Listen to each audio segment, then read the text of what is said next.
নমস্কার বন্ধুরা, welcome to new video of my channel movie magic মোমেন্টসে আপনাদের সবাইকে স্বাগত জানাই। মুভি ম্যাজিক মোমেন্টসে আজকে আমি রিভিউ করতে চলেছি বহু প্রতীক্ষিত সিনেমা রামায়ণা মুভির অফিসিয়াল ট্রেলারটা নিয়ে। তো এই ট্রেলারটা কীরকম হলো, ট্রেলারটা কি আমাদের সেই এক্সপেকটেশন পূরণ করতে পারলো? VFX, casting, background music, acting সব কিছু নিয়ে একটা স্পয়লার ফ্রি অনেস্ট রিভিউ দেবো আজকের এই ভিডিওতে। তো চলুন ভিডিওটা আরম্ভ। তো কেমন হলো তোমার রামায়ণা মুভির অফিসিয়াল ট্রেলার?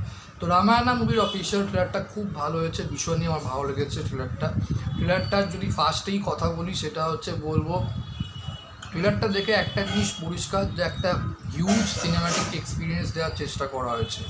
সে প্রতিটি ফ্রেম ভীষণই গ্র্যান্ড এবং cinematic, camera work, lighting, visual presentation সব কিছু থেকে বোঝা যাচ্ছে যে মেকার্সরা স্কেলটাকে ভীষণই গুরুত্ব দিয়েছে।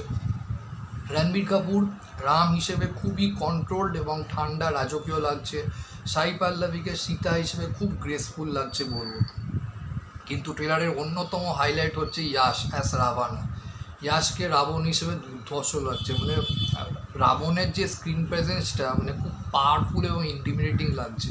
মানে যেভাবে ওর ডায়লগ ডেলিভারি করেছে আমি জানি না ওই ডায়লগ দিয়েছে না ওর ওই অন্য কেউ তোমার ডাবিং করে দিয়েছে, মানে ভীষণ ভালো হয়েছে। মানে যখন দেব লোক, পাতাল লোক, পুরো ইউনিভার্সে মানে আমি একা রাজত্ব করবো, রাবণ আমি, আমায় কেউ হারানোর নেই। তারপর সেকেন্ড সিন থেকেই তোমার রণবীর কাপুরের অ্যাপিয়ারেন্সটা আসছে তোমার রাম হিসেবে। রণবীর কাপুর যখন ডায়লগ ডেলিভারিটা দিচ্ছে যে মানব কল্যাণের জন্য যদি আমাকে তোমার জীবনও দিতে হয় তো আমি জীবন দিতেও রাজি আছি, তো ওই ডায়লগ ডেলিভারিটা খুব সুন্দর হয়েছে, মানে খুব কন্ট্রোলড এবং একটা রামের ক্যারেক্টারের মধ্যে সবসময় থাকা উচিত আমি মনে করি একটা ধীর স্থির শান্ত ভাব। তো সেই ধীর স্থির শান্ত ভাবটা খুব ভালো এনেছে তোমার, আর কন্ট্রোল ভাবটা ভালো এনেছে রণবীর কাপুর তোমার রাম হিসেবে। তো রণবীর কাপুর খুব ভালো লাগছে এবং পারফরমেন্সটাও বেশ ভালো লাগছে বলবো। আচ্ছা, দ্বিতীয় মেইন হচ্ছে যেটা পজিটিভ দিক লেগেছে এই ট্রেলারে সেটা হচ্ছে ভিএফএক্স বিভৎস হয়েছে। মানে বোঝা যাচ্ছে যে তোমার অস্কার জয়ী তোমার ভিএফএক্স টিম হলিউডের, পুরো বোঝা যাচ্ছে। তো হলিউডের প্রচুর হিট সিনেমা এরা তোমার মানে ভিএফএক্স করেছে, মানে মারাত্মক, মানে এত পলিশড লাগছে। মানে ভাবা মাইথোলজির যে ফিলটা, যে গ্র্যান্ড গ্র্যান্ডচারটা দিয়েছে মানে ভিএফএক্স দিয়ে, মানে মারাত্মক। মানে অ্যাকশান সব সিকোয়েন্সের যদি আমি কথা বলি ধরুন, বা লার্জ যে বড় বড় ব্যাটেল শট যেগুলো দিয়েছে, মানে এই সিনেমাটা সিরিয়াসলি বলবো মানে একটা থিয়েটারে সিনেমাটিক এক্সপিরিয়েন্স দেবে এবং সেইটা দেওয়ার পুরো চেষ্টা করা হয়েছে বলবো সিরিয়াসলি। মানে এটা বাড়িতে যখন ওটিটিতে আসবে, টিভিতে যখন দেখে সত্যি মজা নেই, মানে হলে গিয়েই দেখতে হবে। এটা হলে দেখার মতনই ওই এক্সপিরিয়েন্সটা দেওয়ার জন্যই মানে সিনেমাটা সিরিয়াসলি এরকমভাবে ক্রিয়েট করা হয়েছে। তো ভিজুয়াল প্রেজেন্টেশন দারুণ, মানে সিনেমাটিক এক্সপিরিয়েন্সটা সিরিয়াসলি বোঝা যাচ্ছে দারুণ হবে। যখন সিনেমাটা বেরোবে, হলে আসবে, আইম্যাক্সে আসবে, তখন দারুণ লাগবে, সিনেমাটা দারুণ লাগবে।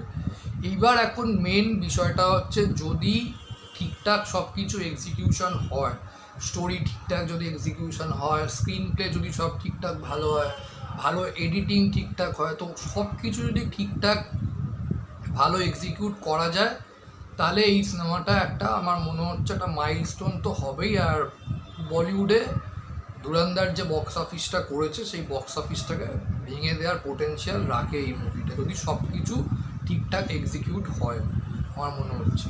কিন্তু যদি এক্সিকিউশনে একটু এদিক ওদিক হয়ে যায় তাহলে বিশাল লস হয়ে যাবে আর পুরো সিনেমাটাই ফ্লপ খেয়ে যাবে।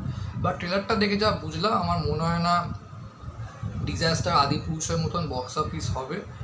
অনেক ভালো লাগছে cinematic wise, VFX wise, acting performance wise যদি বলি, ডিরেকশনও যথেষ্ট ভালো লাগছে ট্রেলার দেখে যা মনে হচ্ছে। আর যা সেট ডিজাইন বা যা কালার টোনিং সব যা করেছে মানে সিম্পলি অসাধারণ, দারুণ দারুণ লুক অ্যান্ড ফিল যা দিয়েছে। মানে ওই যে মাইথোলজি ব্যাপারটা, গ্র্যান্ডচারটা যা করেছে, মানে ওই হিস্টোরিক্যাল সিনেমার যে ওই ফিলিংটা মানে মারাত্মক।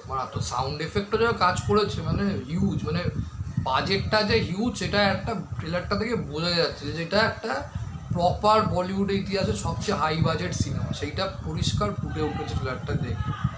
এখন এটাই দেখার বিষয় যে সিনেমাটা কীরকম হবে। তো ওভারঅল ট্রেলারটা আমার ভীষণই ইমপ্রেসিভ লেগেছে, ভালো লেগেছে, খুব ভালো লেগেছে। আপনার ট্রেলারটা কীরকম লেগেছে আমার কমেন্ট বক্সে লিখে জানান। আর ভিডিওটা ভালো লাইক করো, কমেন্ট করো, শেয়ার করো, এরকম রিভিউ পেতে মুভি ম্যাজিক মুভিসকে সাপোর্ট করো ও সাবস্ক্রাইব করো। Thank you.